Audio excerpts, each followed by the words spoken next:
mga balak mamili sa weekend, alamin natin kung may pagtaas o pagbaba nga ba sa bentahan ng karneng manok sa ilang pamilihan. Lumarga si Laila sa Mandaluyong Public Market 2. Laila, kamusta na ba ang bentahan ng manok dyan? At sa iyo rin, malakas ha? Yeah! Dito na naman tayo sa Mandaluyong Public Market 2. Good morning sa inyo! Oh, di ba? Oh, happy-happy ang mga mag-iisda dito kasi ayan, kita nyo, busy itong fish aisle nila pero presyuhan tayo ng chicken. Oh, hindi ba? So mag-rundown muna tayo, Mami Chiki. Alam mo, ang good news, nananatiling steady ang presyuhan ng manok. Parang electric fan lang. Oh, hindi ba? Sabi mo kasi si Maui may electric fan na. So parang electric fan lang na naka-steady. Kasi nga, hindi gumalaw ang presyo ng manok. Kaya eto na ang ating rundown. Simulan na natin siya. O hindi ba? Let's go! Pagdating sa leeg, yung hindi masyadong mabiling parte ng manok kasi pinangsosopas lang siya o kaya naman ginagawang panlasa, nasa 170 pesos po yan kada kilo. Pagdating naman sa backbone, ganun din siya, 170 pesos kada kilo. Masarap kasi siyang isama sa pangsabaw-sabaw ninyo, ha? Pagdating naman sa drumstick, nasa 230 pesos po yan kada kilo. At ang pecho o yung breast part, ha? 220 pesos yan kada kilo. At ang thighs naman, 240 pesos din kada kilo. Sa mga gusto ng pakpak o mag-chicken lollipop, sarap, o hindi ba? 230 pesos yan kada kilo. O, kausapin natin ngayon si Ate Denelyn at ang kanyang customer. Kamusta naman? Ate Denelyn Boneo, ayan, busy habang nag-assorted si Madam. Bakit po assorted ang kinukuha ninyo? Para kung sinong gusto may pakpak. Para may variety. Okay. Medyo na-curious ako, pagka ganyan, magkano kiluhan? Same lang. Nakaharap ka sa akin. Same lang. Same lang? Yeah, Magkano? 230. 230. O, dito ka, Ate Denelyn. Dito ka humarap. Okay, so kamusta naman ang bentahan? Ngayon Okay is lang. steady na parang electric fan ang ano. Sige, trabaho ka lang dyan. Trabaho ka lang dyan. Kami mag-a-adjust sa'yo. Ayan. Ngayon na Okay na to. talagang 460. parang magkumaring nagdadandalan lang, di ba? Magkumari na tayo Oo ngayon. naman, hindi ba? So ano nga ang kamusta naman ang bentahan since steady yung ating... Okay naman.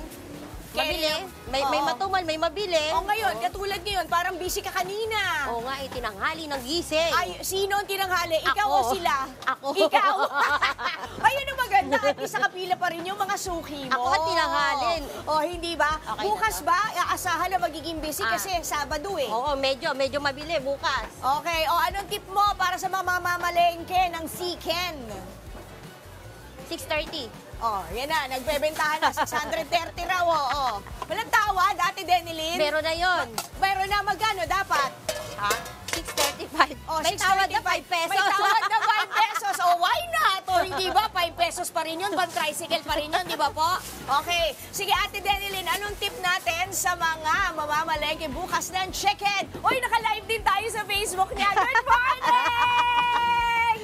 Good morning sa mga viewers si Ate Denelyn. Oh, anong tip? Anong tip, 6, Ate Denelyn? 7, 8, 9, 10. Ayan, habang nagsusupply. Agahan nila mamalengke kasi maraming tao bukas. Paano nga kung na-late yung taga-benta ng manok?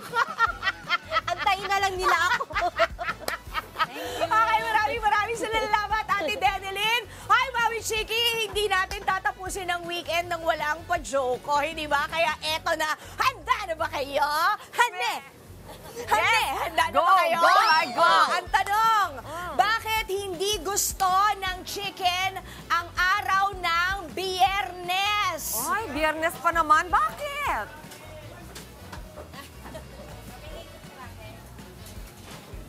Kasi nga, Friday. Natakot Pirito, manok. Kaya ayaw nila ng Friday. Pero alam mo, Laila, may balik ako sa'yo. Ako, Laila, Hande. gusto ko pagka maulan, nandyan ako kasama mo. Ay, wow! Sige, game. Ano yan? Ano Oo. yan? Go! O, sabi mo, bakit? Pag maulan, Oo. maganda dyan kasama mo sa Mandaluyong Public Market 2. Kasi pag Bakit? maulan dyan, manukano ka. Bakit nga? Ay, manok. Wow! Natutunan ko naman kay Tito Alvin yun, di ba tama? Dali na, El! Ano ka? Sige na, bye-bye na. Bye-bye, Lai! Happy Friday sa'yo! Mga kapatid, Angela Lagunsad Castro po para sa komprehensibo at makabuluhang balitaan at talakayan. Mag-follow at subscribe na sa social media pages ng News 5.